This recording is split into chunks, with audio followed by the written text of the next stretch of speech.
चलो increase decrease करिए page 14.113 सम number 16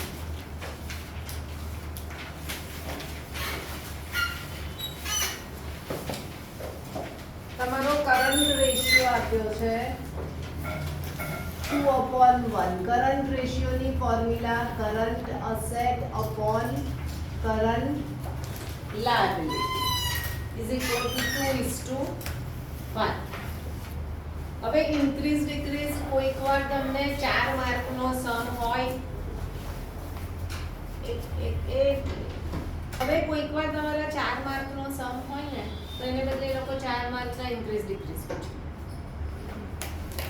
બહુ જ ઈઝી માર્ક્સ ગ્રેપ કરવાના, કોઈ કેલ્ક્યુલેશન નહીં, કશું જ નહીં, પણ એને માટે શું જોઈશે? ફોર્મ્યુલા. બરાબર, ફોર્મ્યુલા જ પહેલી જોઈએ. ફોર્મ્યુલા નહીં આવડશે તો ઇન્ક્રીઝ ડિક્રીઝ કંઈ નહીં આવડે. તમે ગપ્પા મારીને આવશો અને 4 સાચું પડ્યું તો ઠીક છે. ચાલો ફર્સ્ટ શું છે? cash paid to trade payables. આપણે ઇન્ક્રીઝ ડિક્રીઝ માં સૌથી પહેલી આપણે જર્નલ લખીશું. ચલો cash paid to trade payables એટલે જર્નલ શું થાય? Trade payables to cash. આપણે જર્નલ લખો. હવે ટ્રેડ પેયેબલ એટલે શું થયું? તમારી કરંટ લાયબિલિટી. કેશ એટલે કરંટ અસેટ. શું થયું અહીંયા? કેશ પે કરી એટલે કેશ ડિક્રીઝ થઈ અને કરંટ લાયબિલિટી ડિક્રીઝ થઈ. આવું થયું. હવે આને તમારા ઇક્વેશનમાં મૂકો. કરંટ અસેટ ડિક્રીઝ થઈ, કરંટ લાયબિલિટી ડિક્રીઝ થઈ. હા બરાબર. એટલે હવે આપણને અત્યારે ખબર નથી તો આપણે સપોઝ કરવાનું. શું કર્યું અહીંયા? આ 2000 લઈ લો અને આ 1000 લઈ લો, અથવા તો 20000 ને 10000. હવે તમે પૈસા આપ્યા, તમે 5000 આપ્યા, તો તમારું ન્યુમરેટર શું થશે? 15000 અને 5000 એટલે 3:1 થયું. એટલે રેશિયો ઇન્ક્રીઝ થયો. હા, પણ દરેક વખતે આપણે ફિગર નથી લેવી, આ તો અત્યારે સમજાવ્યું. હવે આવું તો તમને ખબર પડી કે બંને ડિક્રીઝ થાય છે એટલે રેશિયો ઇન્ક્રીઝ થાય છે. હવે આને તમારે સ્ટેટમેન્ટમાં લખવાનું છે. એ લોકો કંઈ આવા ઉપર માર્ક્સ નહીં આપશે.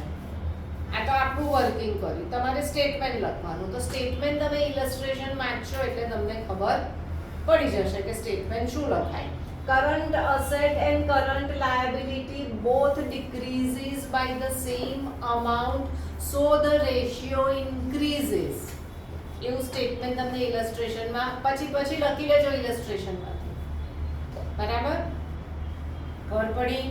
પણ જર્નલ તો લખવી જ પડશે. જર્નલ લખશો તો જ આવડશે. ડાયરેક્ટ એ લોકો ડાયરેક્ટ કરે છે, પણ આપણે શું કરવું પડશે?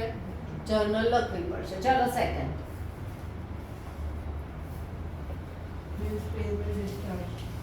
બિલ્સ પેયેબલ ડિસ્ચાર્જ એટલે bills payable to cache. Discharge એટલે પૈસા આપ્યા. એટલે શું થયું? બિલ્સ પેયેબલ એ તમારી કરંટ લાયબિલિટી, કેશ એ કરંટ અસેટ.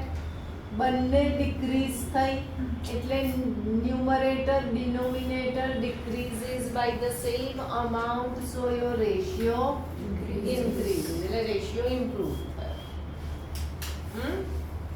ચલો થર્ડ. ચલો next. Bills receivable endorsed to a creditor. બરાબર, આવું આપણે ભણ્યા નથી. બિલ્સ રિસીવેબલ એન્ડોર્સ કર્યું. Bills receivables are replaced by debtors. એને એન્ડોર્સ કરો. એન્ડોર્સ કરો એટલે તમારો બિલ્સ રિસીવેબલ એ અસેટ છે. બરાબર, અસેટ તમે કોઈને આપી એટલે અસેટ ડિક્રીઝ થઈ એટલે ટુ બિલ્સ રિસીવેબલ થાય. કોને આપી? ક્રેડિટરને. તો ક્રેડિટર ડેબિટ થયો. ક્રેડિટર એટલે તમારી કરંટ લાયબિલિટી. બિલ્સ રિસીવેબલ એટલે current asset. Current liability decrease થઈ, કરંટ અસેટ ડિક્રીઝ થયા. Numerator and denominator decreases by the same amount, so ratio increases. બરાબર? ચલો 4. Payment of final dividend already declared. Payment of final dividend already declare.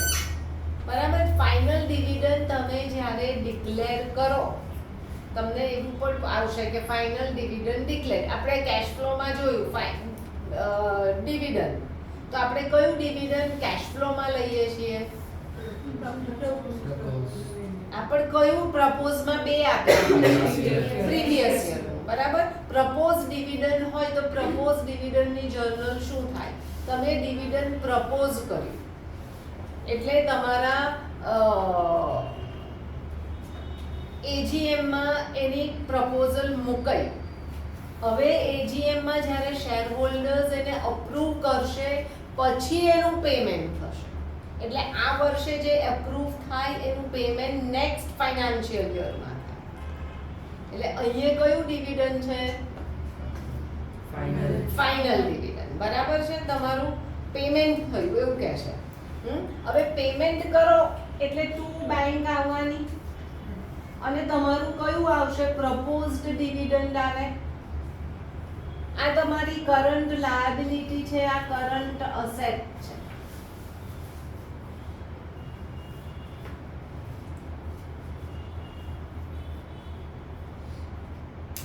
Proposed dividend current liability.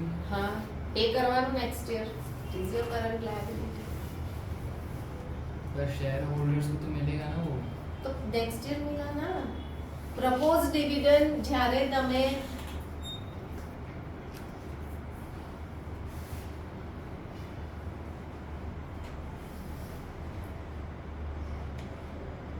એટલે C હવે નવા પ્રમાણે શું થાય છે કે તમારું propose dividend is not return in the balance sheet. તમે ક્યાં લખો છો એ? લખીશું આટલું છે. इसमें proposed dividend Payment of dividend declared.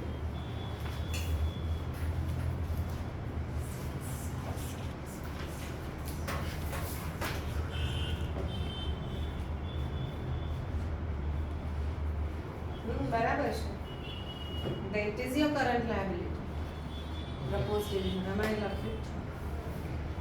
એ તમારી બેલેન્સ શીટમાં નથી બતાવતા. It is return in the footnote. જ્યારે તમે ડિવિડન્ડ ડિક્લેર કરો છો, જ્યારે ડિવિડન્ડ ડિક્લેર થાય છે ત્યારે તમારી જર્નલ એન્ટ્રી થાય છે reserves and surplus to propose dividend. આ પેમેન્ટ થયું ફાઇન ડિવિડન્ડ. પેલું ડિક્લેર થાય ત્યારે જર્નલ એન્ટ્રી શું થાય? reserves and surplus to proposed dividend which is to be paid within AGM થાય. AGM માર્ચમાં થાય. માર્ચમાં AGM થાય એટલે ડિવિડન્ડ મે થી આપવાના શરૂ થઈ જાય. બરાબર, તમે ઘરે પૂછી લેજો ડિવિડન્ડ એન્યુઅલ ડિવિડન્ડ આવતા હોય તો એપ્રિલ મે માં જનરલી ડિવિડન્ડ એપ્રિલ મે માં આવી જતા હોય છે. એટલે AGM થાય, ડિવિડન્ડ અપ્રૂવ થાય તમારો એટલે પેમેન્ટ રિલીઝ કરો. બરાબર, ચલો પછી next Purchase of stock in trade on credit. ચલો સ્ટોક ઇન ટ્રેડ એટલે તમારી ઇન્વેન્ટરી આવી. અહીંયા સ્ટોક ને બદલે હવે શું લખાય? પરચેઝ ને બદલે શું લખીએ આપણે? Inventory two creditor. ઇન્વેન્ટરી એટલે તમારો કરંટ અસેટ થયો અને ક્રેડિટર એટલે કરંટ લાયબિલિટી થઈ. Current asset increases end current liability also increases. એટલે ન્યુમરેટર એન્ડ ડિનોમિનેટર ઇન્ક્રીઝિસ. આપણે ઉપર જોઈએ, આપણે 20 ને 10 લીધા છે. બરાબર, તો હું 10 થી વધારી દઉં એટલે કેટલા થાય? 30,000 upon 20,000 એટલે શું થયું? 1.5 થયું. એટલે ડિક્રીઝ થયું તમારું. When numerator and denominator increases with the same amount, your ratio decreases. When your numerator is greater than denominator. When your numerator is greater than denominator. આવું બધું યાદ નહીં રાખવું, એક્ઝામની ફિગર્સ લઈને જોઈ લેવા. ચલો next. Bills receivable endorsed to a creditor dishonored. Dishonour આપણે અહીંયા કર્યું આ થર્ડ. શું થયું? Bills receivable endorse to creditor. આ કરી. હવે આ વસ્તુ ડિસઓનર થઈ એવું કહે છે. આ વસ્તુ ડિસઓનર થઈ એટલે હવે બીઆર નહીં લખાય, હવે તમારો ડેટર લખાય. તમે બિલ્સ ચેપ્ટર નથી ભણ્યા. બીઆર ડેબિટ ક્રેડિટ પતી ગયો. પહેલી એન્ટ્રી થાય બીઆર ટુ ડેટર્સ, એ બિલને એન્ડોર્સ કર્યું, ક્રેડિટર્સ ટુ બીઆર. ડિસઓનર થયું જો ડેટર ઇન્ક્રીઝિસ એટલે ડેટર ટુ ક્રેડિટર આવી જર્નલ થશે.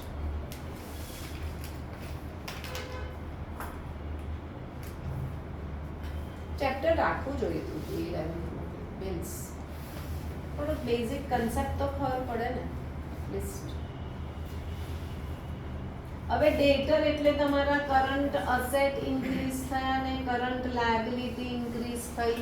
Your numerator and denominator increases with the same amount, so ratio decreases. બરાબર? Purchase of stock in trade for cash. ચલો purchase of stock in trade for cash એટલે ઉપરનું લખ કરું થોડું.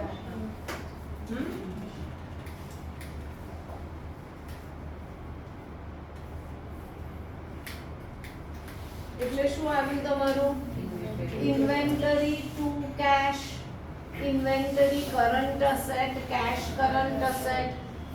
Inventory increases, cash decreases.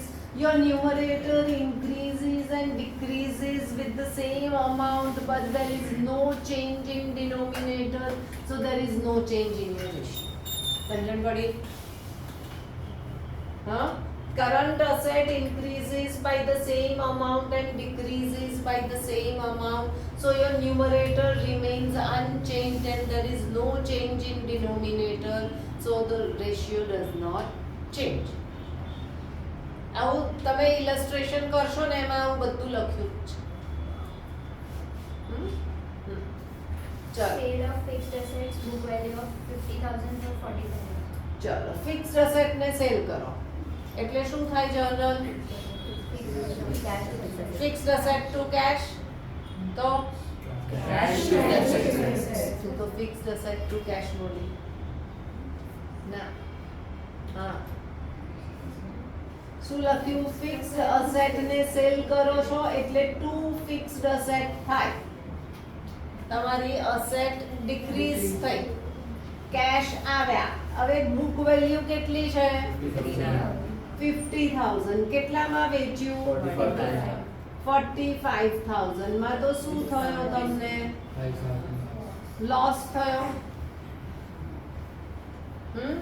હવે cache એ તમારી current asset, loss એ તમારું શેર હોલ્ડર્સ ફંડ. ના ઓકે, તમે શેર હોલ્ડર્સ ફંડ લખી શકો, બરાબર? અથવા તો ઇક્વિટી કોઈ પણ લખો, ઇક્વિટી અથવા શેર હોલ્ડર્સ ફંડ.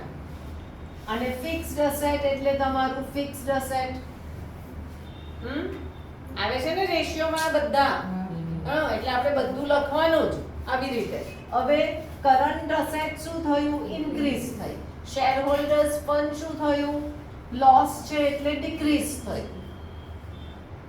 અને ફિક્સ્ડ અસેટ શું થયા? ડિક્રીઝ થયા. સી આ બધી વસ્તુઓમાં જે આવે છે ને આમાંથી આપણે કરંટ રેશિયો પૂછ્યો છે અત્યારે, પણ આમાં એ લોકો કોઈ પણ રેશિયો પૂછી શકે. આ જર્નલ, આ સ્ટેટમેન્ટ તો આપણને જર્નલ આવડતી હોય તો આ આપણને બધા રેશિયોમાં આવડશે. જેમાં પણ ફિક્સ્ડ અસેટ આવે છે કે શેર હોલ્ડર્સ ફંડ આવે છે એ બધામાં આ સ્ટેટમેન્ટ પૂછી શકે. નથી આવતું એમાં પણ પૂછી શકે કે નો ચેન્જ. પણ આપણને એને માટે શું આવડવું જોઈએ? જર્નલ આવડવી જોઈએ. હવે અહીંયા શું કામ આવે આપણને? Current asset increases and there is no change in denominator. Current liability છે જ નહીં, તો ન્યુમરેટર ઇન્ક્રીઝ થાય એટલે કોઈ પણ રેશિયો ઇન્ક્રીઝ જ થવાનો. બરાબર? ચલો next. Sale of fixed assets, book value of 50,000 for 60,000. એટલે શું અહીંયા થયું તમારો પ્રોફિટ થયો, cash to profit to fixed asset કેટલાના છે 50 ના. કેટલામાં વેચ્યા 60 માં, તો પ્રોફિટ થયો. અહીંયા પણ કેશ એટલે કરંટ અસેટ ઇન્ક્રીઝ, પ્રોફિટ એટલે શેર હોલ્ડર્સ ફંડ ઇન્ક્રીઝ, અને ફિક્સ્ડ અસેટ એટલે fixed asset decrease.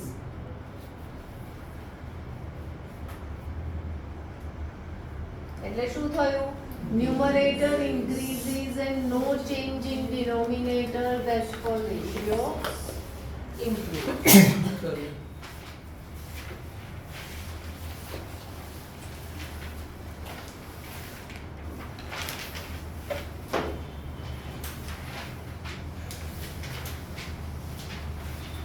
I think 29 है.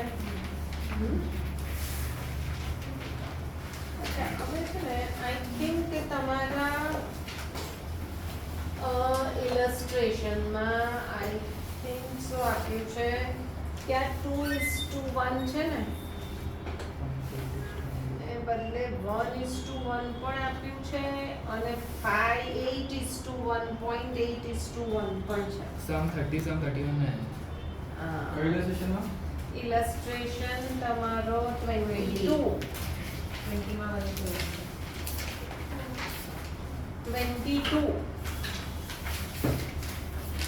એમાં બધા આ જ ટ્રાન્ઝેક્શન્સ છે, પણ એકમાં 1:1 એટલે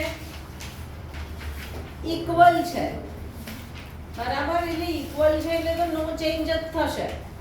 તમારું ઇક્વલ છે 5,000/5,000, બંને સેમ અમાઉન્ટ થી ડિક્રીઝ થશે તો કે ઇન્ક્રીઝ થશે તો રેશિયો સેમ જ રહેશે. હા, પણ ફરક ક્યારે પડશે કે આ 8,000 છે અને નીચેનો 10,000 છે, 0.8 છે. એટલે અહીંયા પછી ડિફરન્સ થશે તમારો. એક કરાઈ દઉં કોઈ બી.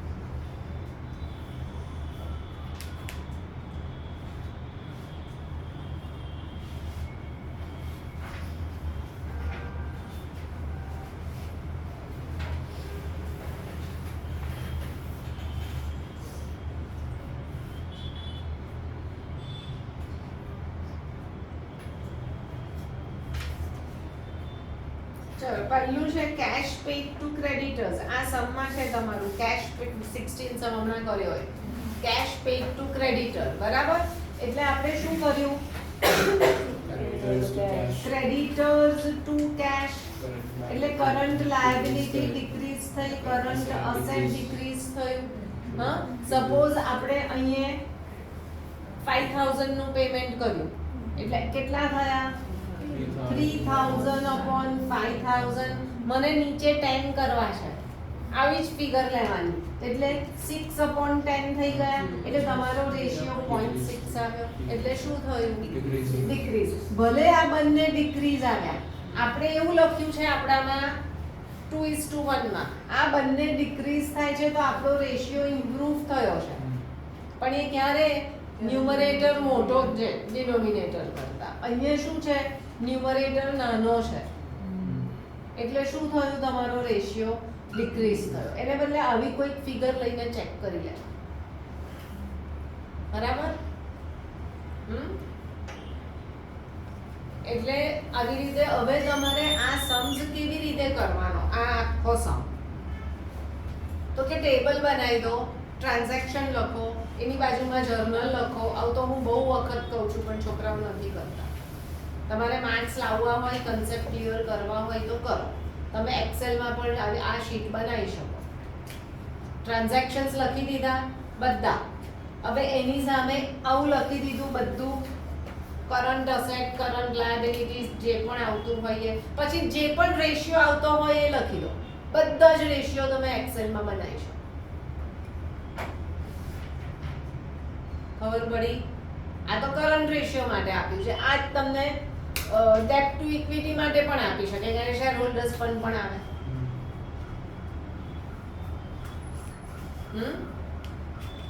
એટલે એવું કરજો ઘરે જઈને. આટલી મહેનત થોડીક કરો જાતે, કારણ કે આવું બધું હું નહીં આપી શકું તમને, કે તમને એક્સેલ શીટ બનાવીને આપી દઉં હું બધા ટ્રાન્ઝેક્શન નાખીને.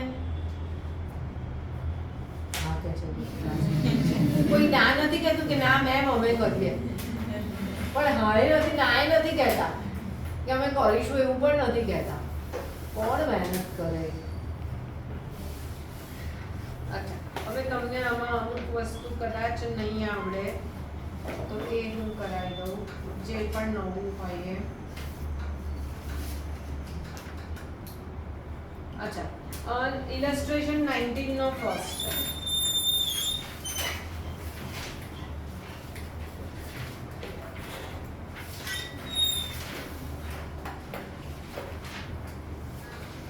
તમારું redemption of debenture at a premium of 10%. તમારો શું આપ્યું છે? કરંટ રેશિયો છે. Redemption of debenture, debenture redeem થાય. ડિબેન્ચર એ તમારી લાયબિલિટી છે. રીડીમ થયા એટલે તમે પૈસા પાછા આપ્યા, બરાબર? તો શું થશે તમારું? ડિબેન્ચર ટુ બેંક, બરાબર? હવે બેંક એ કરંટ અસેટ ડિક્રીઝ થશે. ડિબેન્ચરને આપણે શું કર્યું? લોંગ ટર્મ ડેટ છે.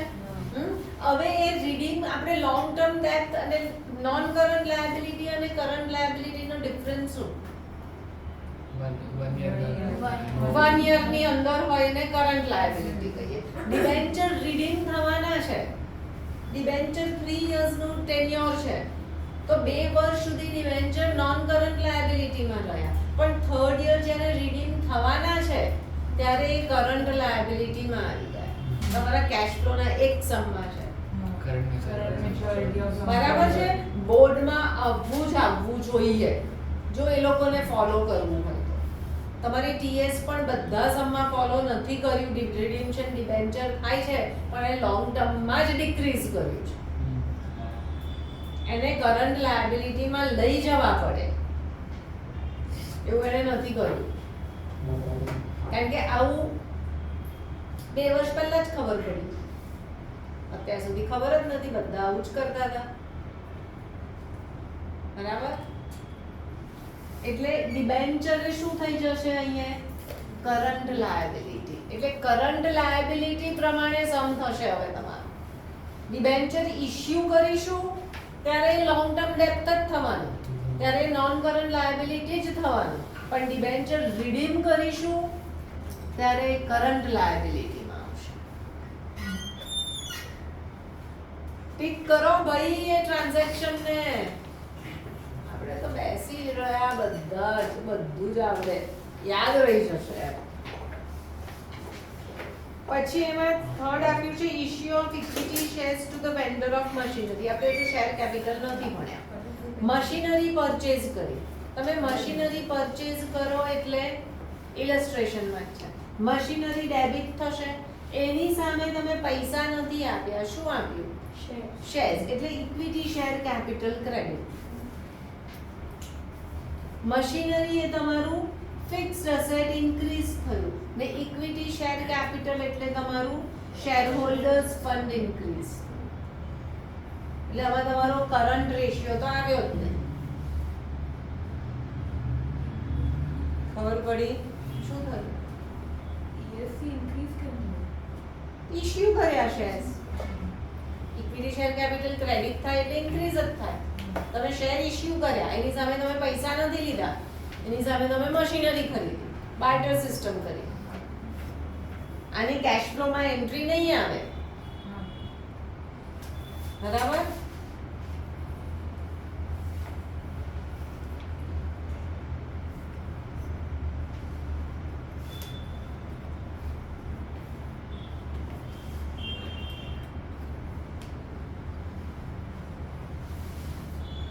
અચ્છા આ હશે કદાચ ખબર આમ તો ભણી ગયા છો. A post dated check issued to a creditor met on maturity. એટલે creditor to bank current liability decrease થઈ current asset decrease થઈ પણ તમારો રેશિયો શું છે અહીંયા 1:1 એટલે નો ચેન્જ છે. જો 2:1 હોતે તો થતે અને 0.5:1 હોત તો એટલે આવું બધું કરીને પણ તમારું ટેબલ બનાવો. 2:1 લો 1:1 લો અને ન્યુમરેટર ઓછો લો 1 કરતા ડેસિમલમાં અને ટેબલ બનાવો. હું ચેક નથી કરવાની પણ બોર્ડમાં માર્ક્સ આવશે એના પરથી ખબર પડી જશે. मैम ये मेटो मैच्योरिटी का क्या मतलब है? ખાસ થઈ ગયો પોસ્ટ ડેટેડ ચેક. તે ફીસનો ચેક આપ્યો મને. હા તે મને આજે કઈ ડેટ થઈ 30. તે મને 2 ઓગસ્ટનો આપ્યો એ પોસ્ટ ડેટેડ થયો. તો હું બેંકમાં ક્યારે ભરી શકું? 2 ઓગસ્ટે જ ભરી શકું. हाँ, ये पहला ना था तो फिर पहले एंट्री नहीं करेंगे हम लोग क्रेडिटर एंट्री करेंगे ना post dated cheque cheque in hand करेंगे ना 11th में पढ़ा ना. वही मैं कह रहा हूँ तो अभी cheque in hand to bank होना चाहिए था फिर. तो वो भी चलेगा लेकिन हम रेशियो में यही करेंगे. चेक इन हैंड भी उस time current liability current assets हो जाएगी. इफेक्ट सेम रहेगी. હવે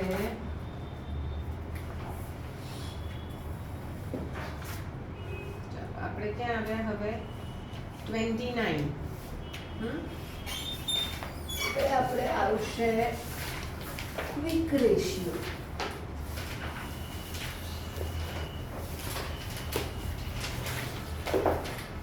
ક્વિક રેશિયો એટલે current asset minus inventory minus prepaid expense upon current liability. Increase decrease માં આવું જ લખજો. લિક્વિડ અસેટ ના લખતા કેમ કે આપણને ખબર નહીં પડે લિક્વિડ અસેટ એટલે શું.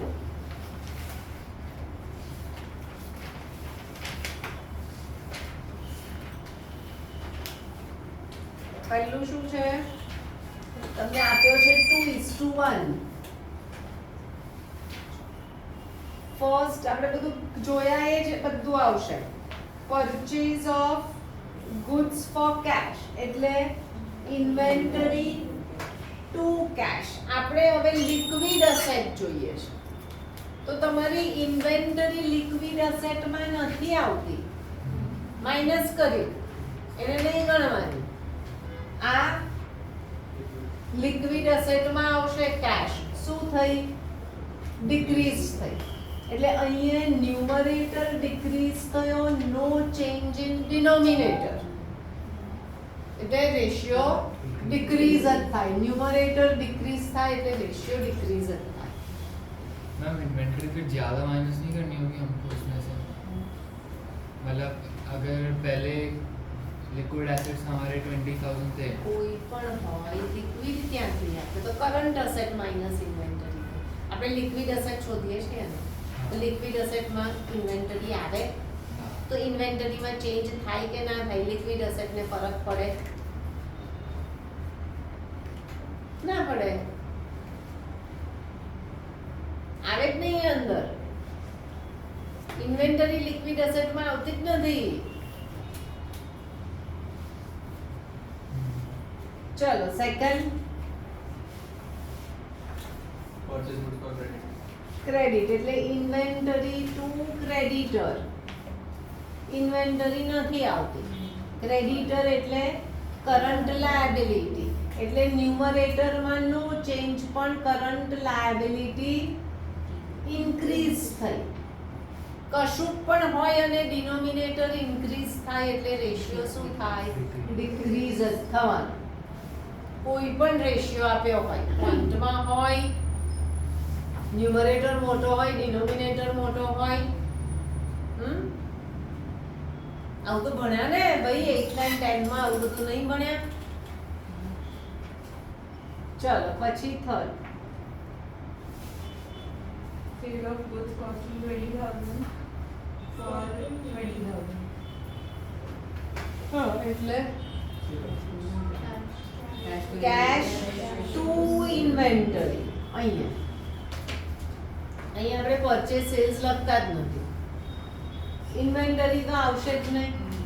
કેશ એટલે કરંટ લિક્વિડ અસેટ ઇન્ક્રીઝ થયા, ન્યુમરેટર ઇન્ક્રીઝ થયો, નો ચેન્જ ઇન ડિનોમિનેટર.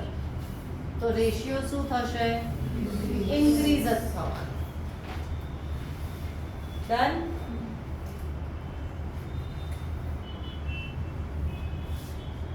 ચલો હવે શું આવ્યું? 1:1 આવ્યું હવે. એક છે બાકી. હા અચ્છા ઓકે હા બે બાકી. ઓકે ચલો. Sale of goods costing rupees 20,000 for 22,000. એટલે કેશ 22. પ્રોફિટ થયો કેટલાનો?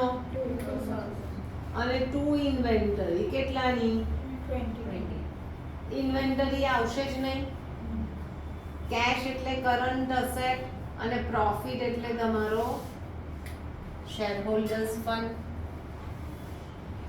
તમને એકમાં સમજાવ્યું તમે બધા જ કરી શકો ને. From liquid asset. Cash. Liquid asset.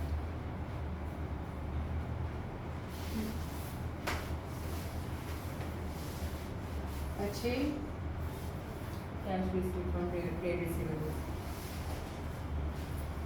એમાં કશું નથી. કેશ ટુ ટ્રેડ રિસીવેબલ બંને લિક્વિડ અસેટ છે. તો એક ઇન્ક્રીઝ થયું ને ડિક્રીઝ થયું. તો your numerator increases and decreases by the same amount and there is no change in denominator, so the ratio remains unchanged.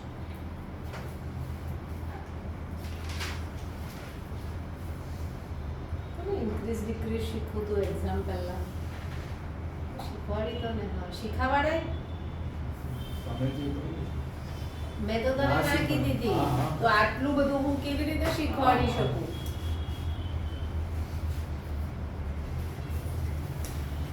ચાલો હવે શું છે? 1:1 આવે.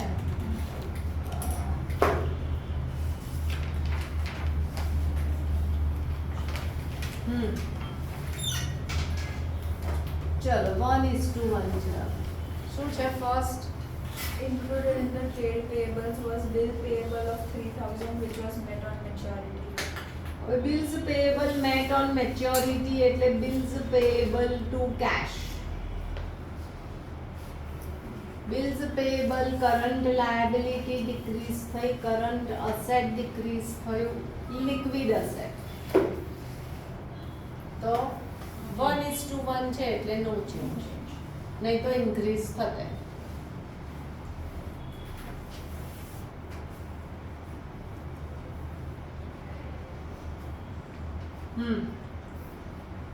Debenture of 50,000 were converted into equity share. એટલે ડિબેન્ચર્સ ડેબિટ થશે to equity share capital. Debenture એ current liability decrease થઈ અને આ શેર હોલ્ડર્સ ફંડ ઇન્ક્રીઝ થયું. Debentures current liability. હમણાં જ કીધું ને, ઓન મેચ્યોરિટી શું થશે? Current liability. એટલે શું થશે અહીંયા તમારું? No change in numerator, denominator decrease થાય છે એટલે રેશિયો ઇન્ક્રીઝ જ થાય.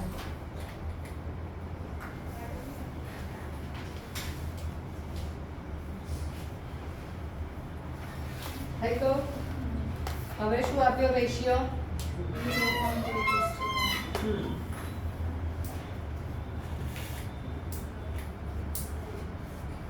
ચલો એમાં શું છે? 8:1 એટલે 800/1000 આવું લખી દેવાનું.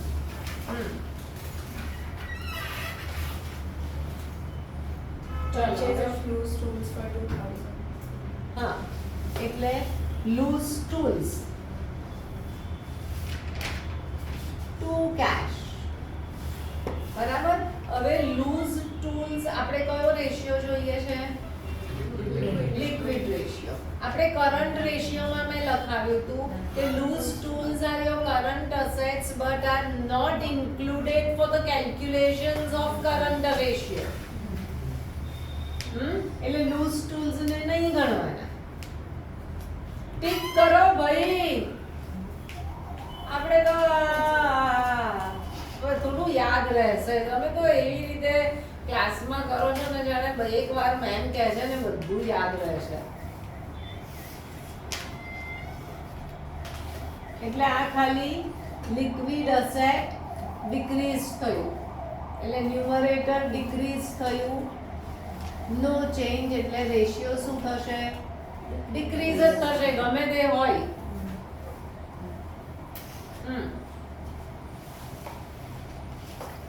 પછી Insurance premium paid in advance to this point. ચાલો એટલે પ્રીપેડ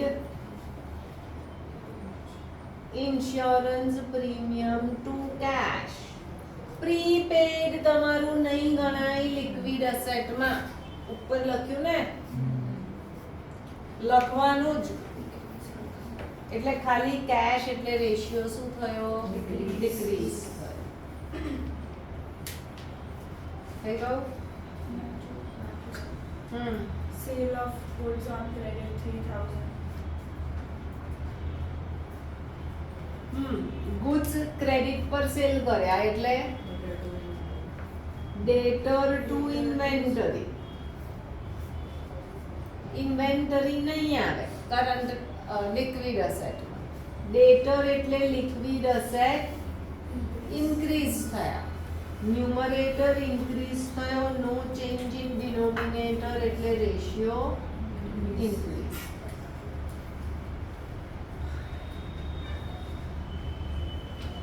બરાબર. હવે Honored a bills payable of 5,000 on maturity. હા, honored a bill of 5,000 on maturity એટલે bills payable to cash. Bills payable current liability, cash current, liquid asset બંને decrease થયા એટલે ratio શું થશે? શું છે તમારું? 0.8 છે એટલે ડિક્રીઝ થશે.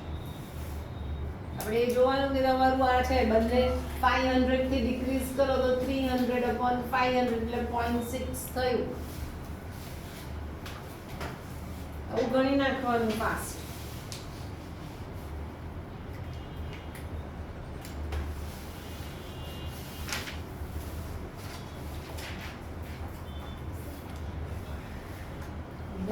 I think 46 એના પહેલા જુઓ તમારા બીજું કંઈક આવતું હોય તો ચેક કરો.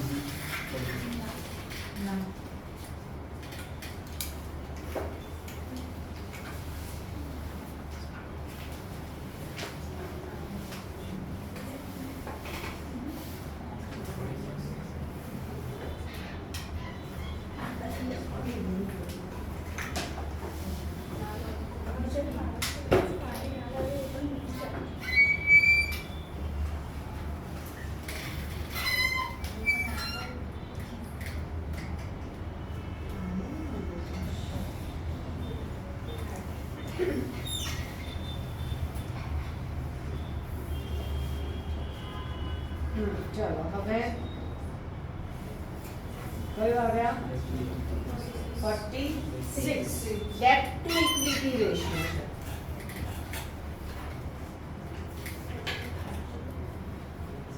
ડેટ ટુ ઇક્વિટી એટલે લોંગ ટર્મ ડેપ્ટ અપોન શેર હોલ્ડર્સ ફંડ. કેટલો આપ્યો?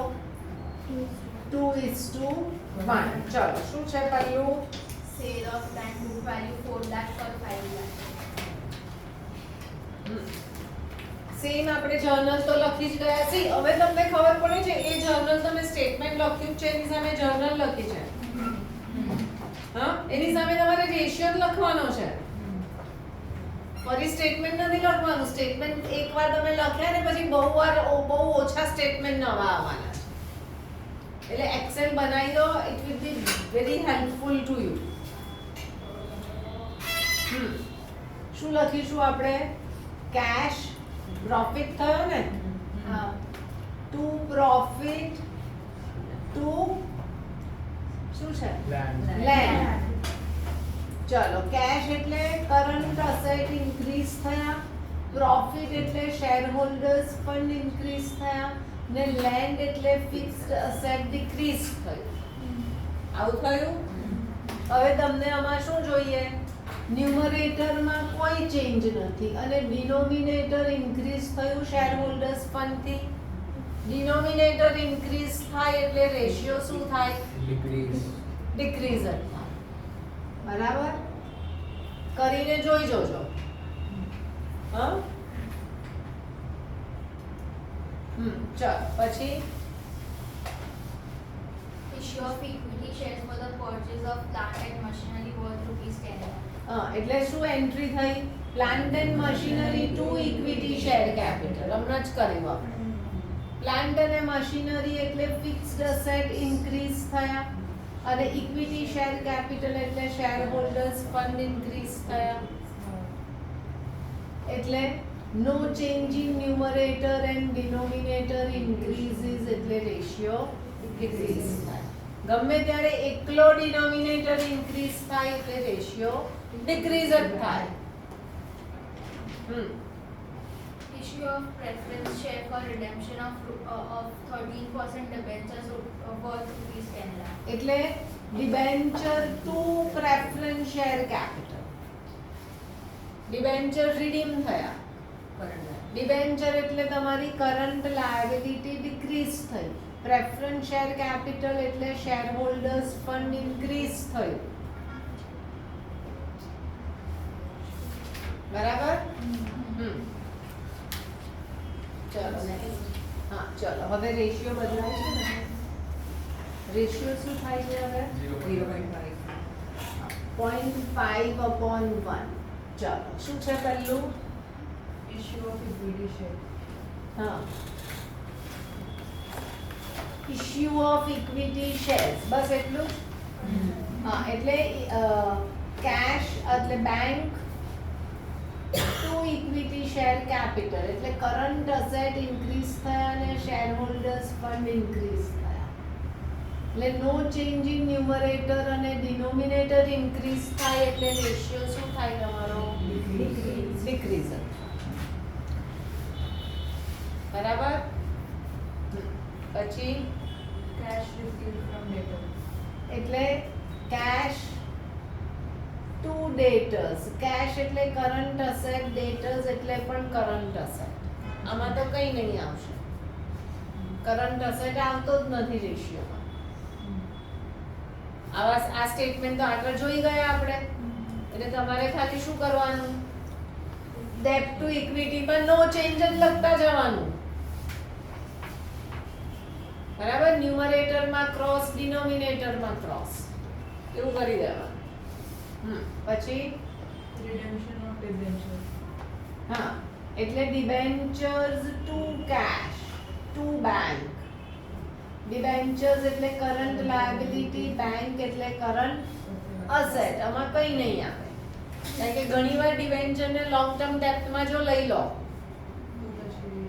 હા, પણ ડિબેન્ચરને શેમાં લેવાના છે આપણે? કરંટ લાયબિલિટીમાં લેવાના છે. પછી Purchase goods on credit. હા, એટલે ઇન્વેન્ટરી ટુ ક્રેડિટર નહીં આવે આમાં. પતી ગયું?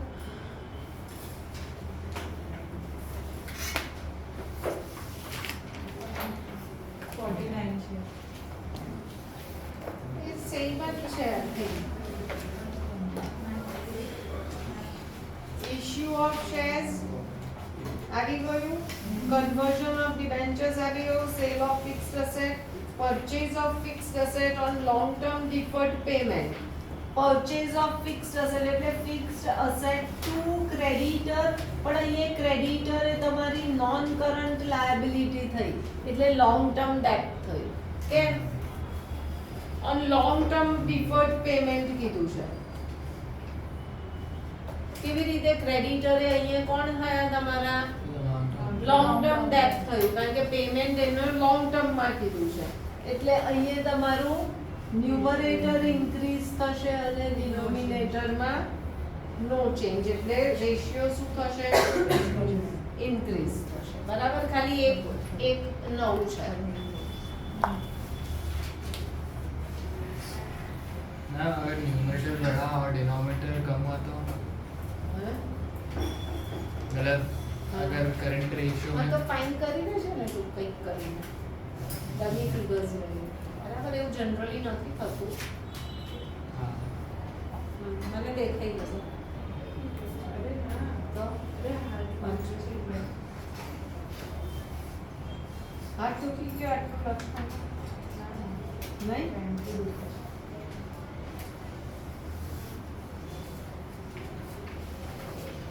ચલો હવે કયો આવ્યા increase ડિક્રીઝમાં 63 proprietary ratio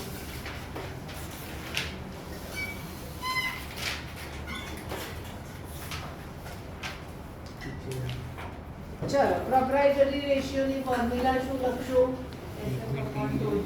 share holders fund upon total asset કેટલો રેશિયો આપ્યો છે 0.8 એટલે 800 upon 1000 આવું લખી દેવાય ચાલો હવે શું કીધું પહેલું taking a loan of 5 lakh from State Bank of India payable after 5 years 5 years એટલે તમે શું લીધું લોન લીધી બેંક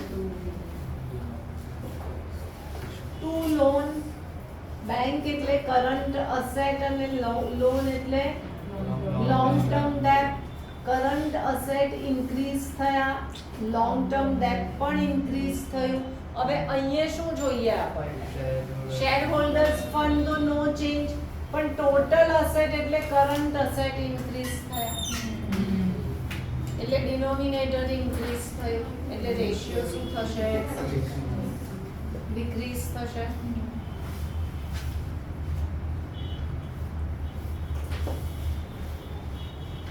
ચાલો Purchase machinery of 2 lakh by check. હા મશીનરી ટુ બેંક મશીનરી એટલે ફિક્સ્ડ અસેટ અને બેંક એટલે કરંટ અસેટ મશીનરી ઇન્ક્રીઝ થઈ બેંક ડિક્રીઝ થઈ આપણે શું જોઈએ ટોટલ અસેટમાં નો ચેન્જ બરાબર એટલે no change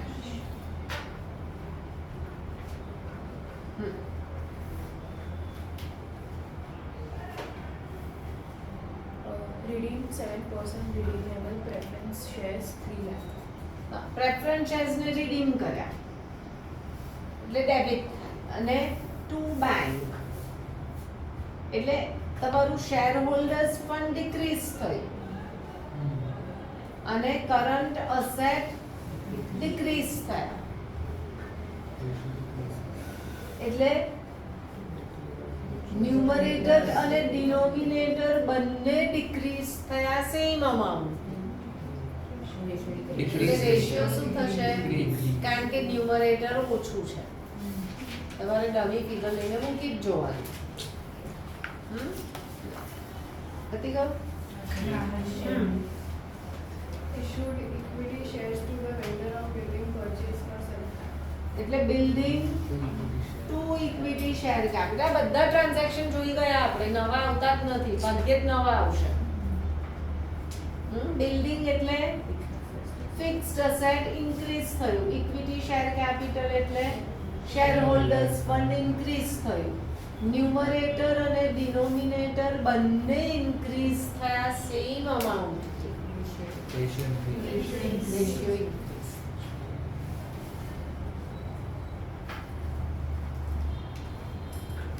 done Redeem 10% returnable debentures of 6 lakhs.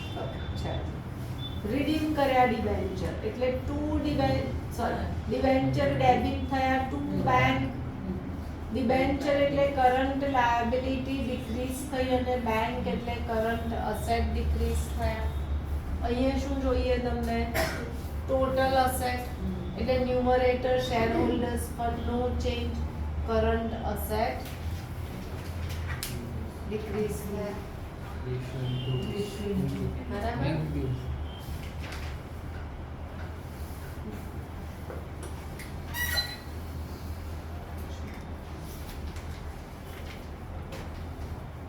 હવે કયું છે? 78. Debt to capital employed.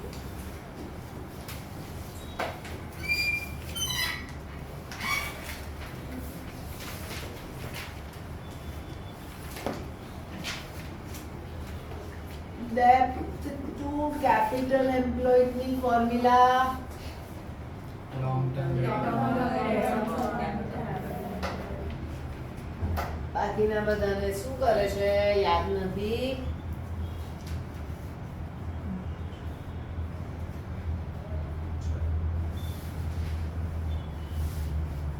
હવે આમાં કેપિટલ એમ્પ્લોયડ એટલે શું એ પણ તમારે યાદ રાખવું પડશે. હા, તો કેપિટલ એમ્પ્લોયડ ની ફોર્મ્યુલા તો it should be on the tip of the tongue. એ નહીં ચાલશે રેશિયોમાં. તો પહેલી બેઝિક ફોર્મ્યુલા કઈ થઈ? 1 પ્લસ લોંગ ટર્મ ડેટ.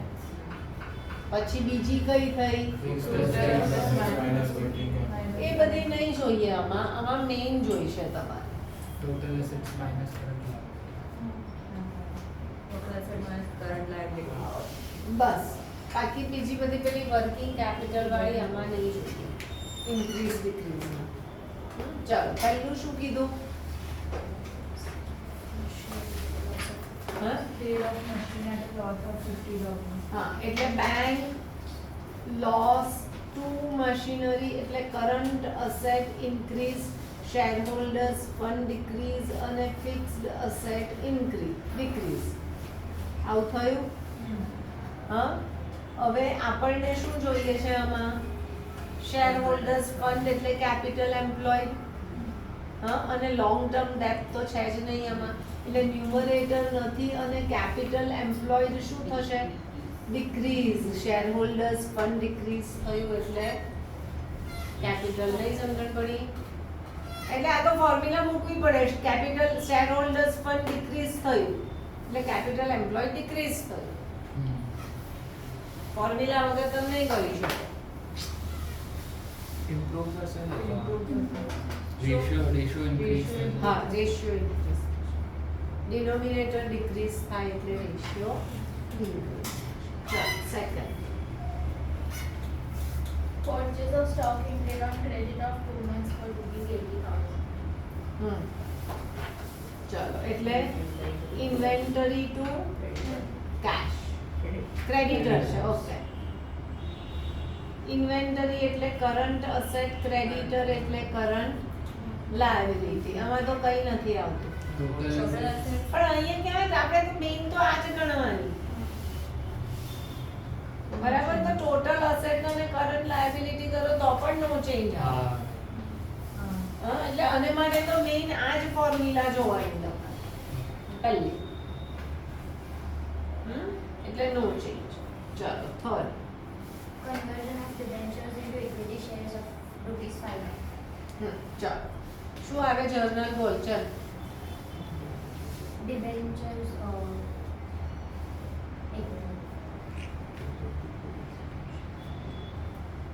બહુ વાર લખી ગયા આપણે. બહુ વાર લખી ગયા આ જર્નલ તો.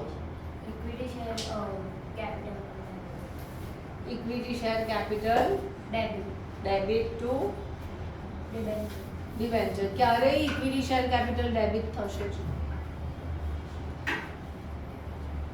ઇશ્યુ કરો છો, ઇક્વિટી શેર ઇશ્યુ કરીએ એટલે ઇક્વિટી શેર કેપિટલ ક્રેડિટ થાય. ડિબેન્ચર તમારી લાયબિલિટી છે, લાયબિલિટીને પાછી આપી દો એટલે ડિબેન્ચર તમારા ડેબિટ થયા. બહુ વાર કરી ગયા. તો ડિબેન્ચર એટલે તમારી અહીંયા કરંટ લાયબિલિટી ડિક્રીઝ થઈ અને શેર હોલ્ડર્સ ફંડ ઇન્ક્રીઝ થયું.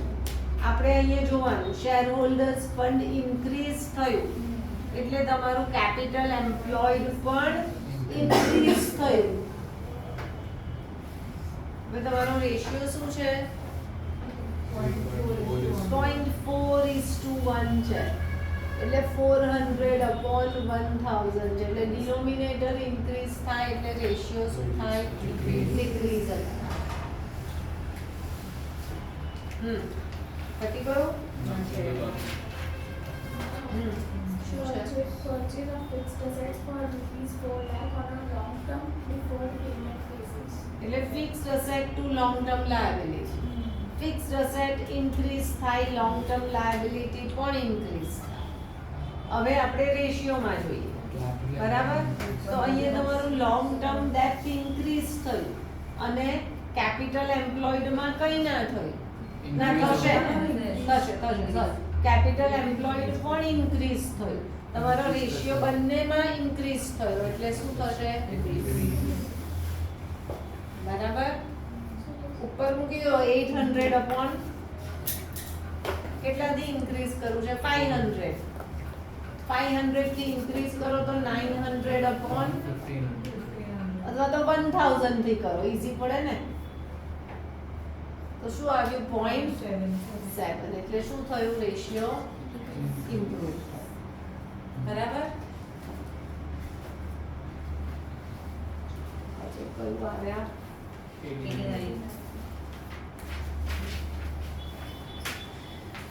ITR. ટર્નઓવર રેશિયોમાં બધામાં ગણવું પડશે. ટર્નઓવર રેશિયો જર્નલ લખીને નહીં થશે. ટર્નઓવર, પ્રોફિટેબિલિટી રેશિયો એ બધું કેલ્ક્યુલેટ કરવું પડે. આટલું ઈઝી નહીં થાય. એટલે જે તમને પેલું ટેબલ બનાવવાનું કીધું એ ક્યાં સુધીના? સોલ્વન્સી રેશિયો માટે જ. ટર્નઓવરના ટ્રાન્ઝેક્શન અલગ જ આવવાના છે. ચલો, પહેલું શું આપ્યું? ITR. ITR ની ફોર્મ્યુલા શું છે? Corp upon average inventory. હવે આપણને તો અહીંયા આપણને તો કોર્પની ફોર્મ્યુલા પણ જોઈશે. બરાબર? કોર્પની ફોર્મ્યુલા શું? Opening inventory plus purchase plus Direct expenses minus closing. Minus closing inventory.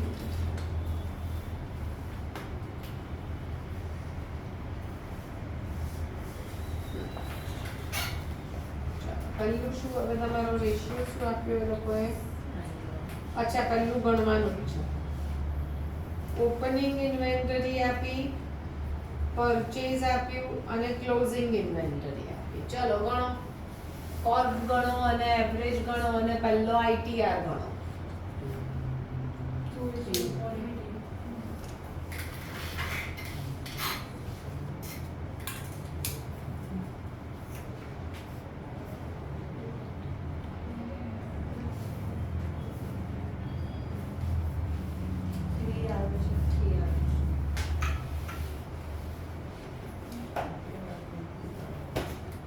શું આવ્યું?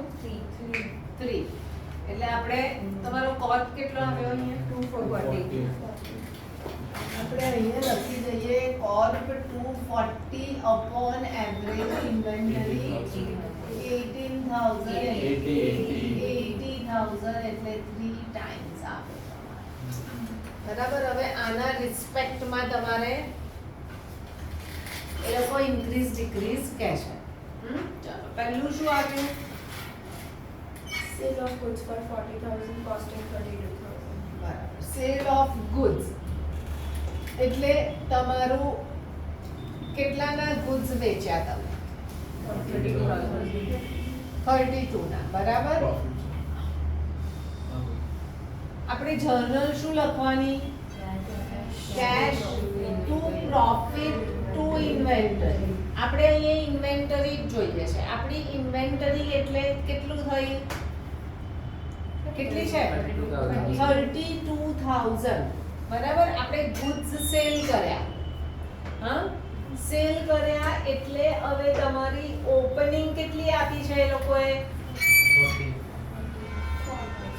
40. પરચેઝ કેટલા છે? 3 લાખ. અને ક્લોઝિંગ કેટલી છે 120.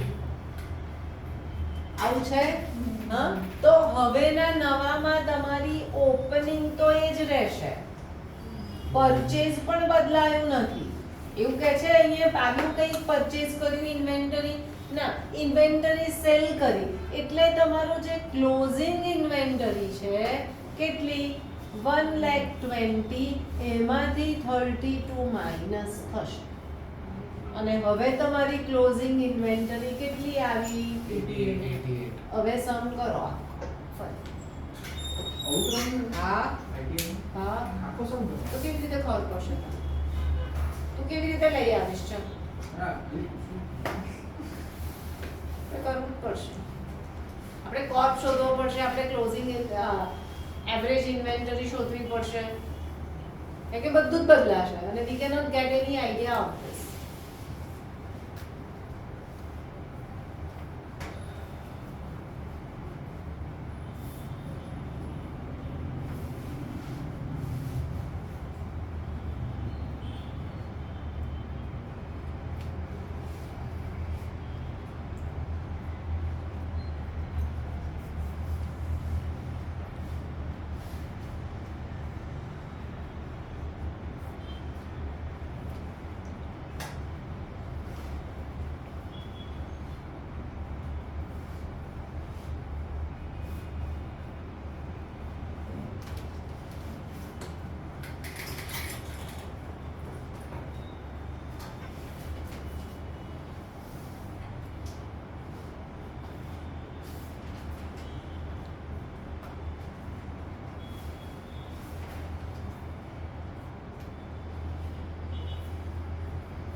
શું આવ્યું હા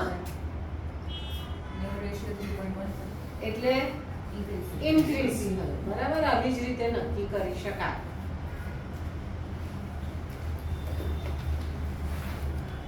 ચલો નેક્સ્ટ શું છે હવે Increase in value of clothing inventory by 40,000. Closing Inventory by 40,000. તમારી closing inventory increasing By 40,000. Value of closing inventory એટલે ક્લોઝિંગ ઇન્વેન્ટરી હવે કેટલી થઈ 160. કરો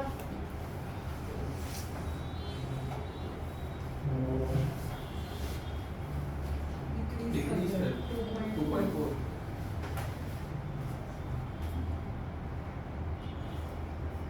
કારણ કે તમારું કોર્પ ડિક્રીઝ થશે તમે ક્લોઝિંગ માઇનસ કરો છો એટલે કોર્પ તમારું ઓછું થશે અને એવરેજ ઇન્વેન્ટરી વધશે ખબર પડી એટલે ન્યુમરેટર ઓછું થશે ને ડિનોમિનેટર વધવાનું પર amount તે કીધું ને હા હા ન્યુમરેટર ઓછું થશે ને ડિનોમિનેટર વધશે પણ ડિનોમિનેટર વધારે વધવાનું છે તમારી એવરેજ છે એટલે રેશિયો ડિક્રીઝ ऐसे अगर सेम अमाउंट हो तो कोई चेंज नहीं आता નહીં આવશે તો પણ આવશે આપણે અમાઉન્ટ છે રેશિયો નથી એ આપણે પહેલામાં સમજાવીશ પ્રોફિટેબિલિટી રેશિયોમાં આવશે એમાં નો ચેન્જ આવશે પ્રોફિટેબિલિટી રેશિયોમાં ન્યુમરેટર ડિનોમિનેટર સેમ અમાઉન્ટથી ડિક્રીઝ થશે તો પણ રેશિયો નો ચેન્જ આવશે કેમ કે રેશિયો છે એ ત્યારે સમજાવીશ ચલો આગળ થર્ડ Goods purchased for ₹80,000. ચલો તમારું પરચેઝ એટલે ઓપનિંગ તો 40 જ રહ્યું તમારું પરચેઝ કેટલાથી વધ્યું 80. એટલે પરચેઝ 80 થી વધ્યું પરચેઝ વધ્યું એટલે તમારું ક્લોઝિંગ સ્ટોક પણ 80 થી વધ્યું હવે કરો સર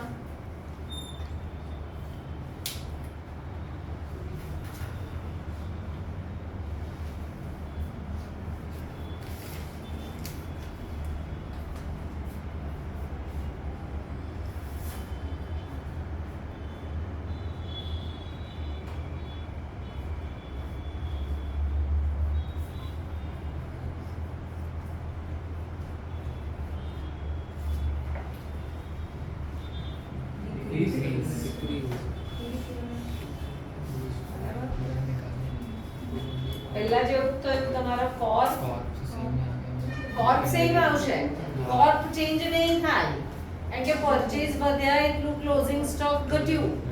કોર્પ ચેન્જ ના થયો, ન્યુમરેટરમાં ચેન્જ નથી થયો પણ ડિનોમિનેટર ઇન્ક્રીઝ થયું. હવે આટલું બધું વિચારવા કરતા ફિગર્સ મૂકીને સમ કરવો સારો. નહીં થાય તે તો કરને સમ. તારું કોર્પ ઇન્ક્રીઝ થાય છે, કોર્પ સેમ જ રહેશે. હા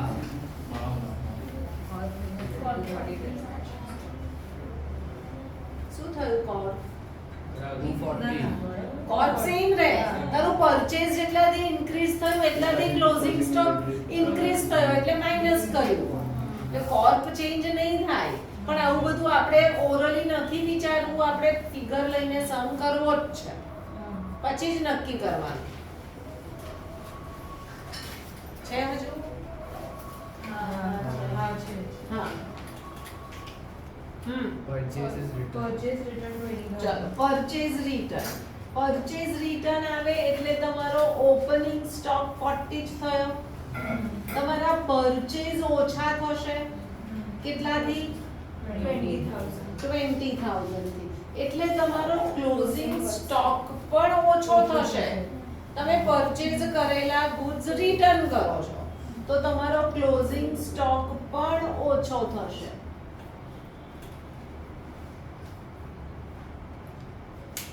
increase increase होगा Increase.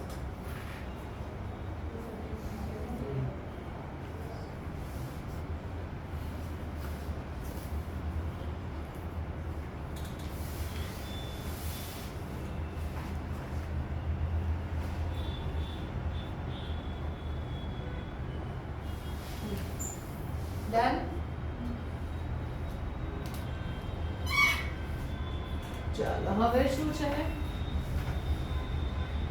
goods withdrawn for personal use એટલે drawings to purchase. આવું કરીએ આપણે એન્ટ્રી.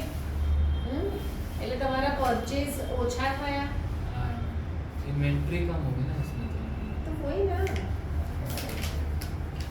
હવે એન્ટ્રી લખીએ. હા એટલે પરચેઝ ક્રેડિટ થયા એટલે તમારો ઓપનિંગ તો 40 જ રહ્યો, પછી તમારા પરચેઝ ઓછા થયા અને તમારો ક્લોઝિંગ સ્ટોક પણ ઓછો થયો.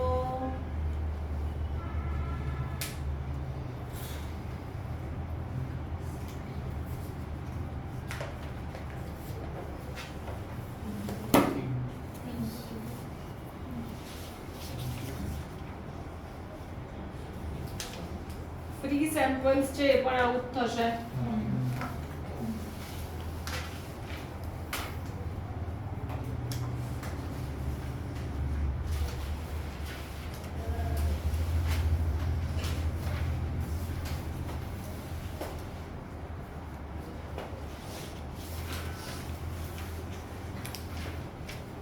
હવે ક્યાં આવ્યું? 106 question 106 Trade receivables turnover ratio. 106.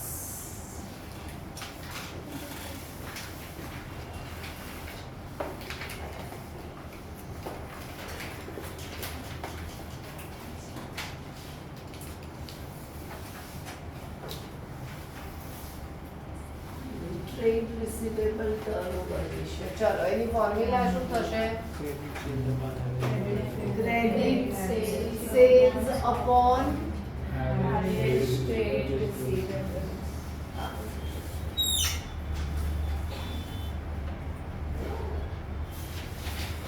હવે શું આપ્યું તમને? ચલો Collection from trade અલા પહેલા તો વાંચવું તો પડશે. શું આપ્યું? Credit sales after 8 lakh. Credit sales 8 lakh, પછી Opening trade receivable 120. Opening 120. And closing 2 lakh. ચલો ફાઇન કરો પહેલા તો TR 5 times. 5 5 times okay 5 times આવ્યું. હવે પહેલું જોવું પડે શું છે Collection from trade receivable 40,000. એટલે Closing માંથી 40,000. અરે શું પણ કલેક્ટ જર્નલ શું થશે આમાં? હા, કેશ ટુ ટ્રેડ રિસીવેબલ કેટલા? 40,000. 40. એટલે ટ્રેડ રિસીવેબલ એ પૈસા આપ્યા. આવું થયું? તમારા સેલ્સ તો વધ્યા નહીં, ક્રેડિટ સેલ્સ તો એ જ રહ્યા, તમારા ઓપનિંગ પણ 120 જ રહ્યા, પણ તમારા ક્લોઝિંગ કેટલા થયા? હવે 2 લાખ માઇનસ 40 ક્લોઝિંગ તમારા ઓછા થયા. ક્લોઝિંગ ઓછા થયા એટલે એવરેજ તમારું ન્યુમરેટર નો ચેન્જ અને ડિનોમિનેટર શું થયું? ડિક્રીઝ થયું. એટલે રેશિયો શું થાય? ઇન્ક્રીઝ. સમજણ પડી? ચલો પછી Credit revenue from operation, that is credit sales 80,000. Credit sales. તમારી જર્નલ શું થાય? જર્નલ શું થશે? Debtors to તો કેટલી વાર ભાઈ ક્રેડિટ સેલ્સ થી જર્નલ બધા બેસી રહ્યા ભાઈ? 11th ભૂલી જવાનું. કેટલા છે ડેટ? ઇન્વેન્ટરી નહીં આવે એમાં સેલ્સ આવે લખે ઇન્વેન્ટરી લખ. અહીંયા સેલ્સ લખો છો ને એટલે આપણે શું જોઈએ છે? અહીંયા આપણને જ્યાં ઇન્વેન્ટરી જોઈતી હોય ત્યાં ઇન્વેન્ટરી જ લખાશે, બરાબર? કારણ કે ત્યાં પ્રોફિટ ને અલગ પાડવો છે. અહીંયા સેલ્સ ઇન્ક્લુડ્સ યોર પ્રોફિટ અને આપણે અહીંયા શું જોઈએ છે? સેલ્સ. એટલે આપણે સેલ્સ લખીએ છીએ. હા, કેટલા? 80. એટલે તમારા ડેટર્સ એટલે તમારા તમારું ક્રેડિટ સેલ્સ તો કેટલું થશે? 8 લાખ 80. 8 લાખમાં 80 પ્લસ થશે. ઓપનિંગ તો 120 જ રહ્યા અને ક્લોઝિંગ 120 પ્લસ 80 થશે. 2 lakh plus 2 lakh plus 8. અચ્છા સોરી 2 લાખ છે, સોરી.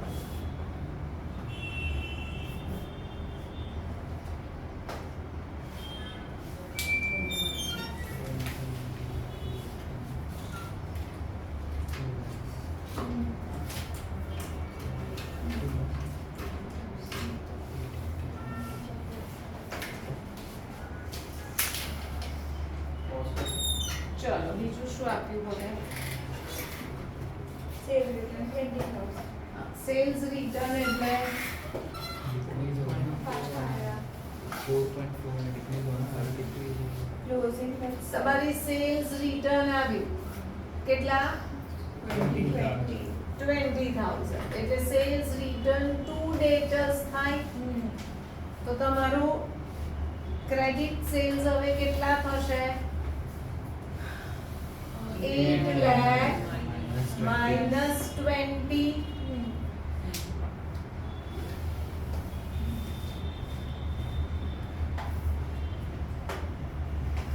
તમારા ઓપનિંગ નહીં ચેન્જ થાય અને ક્લોઝિંગ કેટલા થશે? 2 લાખ માઇનસ 20.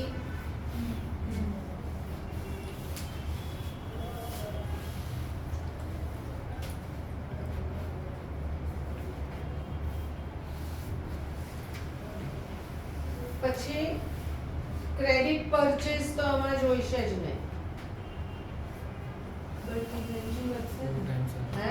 Inventory વધશે ને? પણ આમાં ક્યાં ક્રેડિટ પરચેસ છે? આમાં ઇન્વેન્ટરી ક્યાં આવે છે? આપણે ઇન્વેન્ટરી જોઈતી જ નથી એની.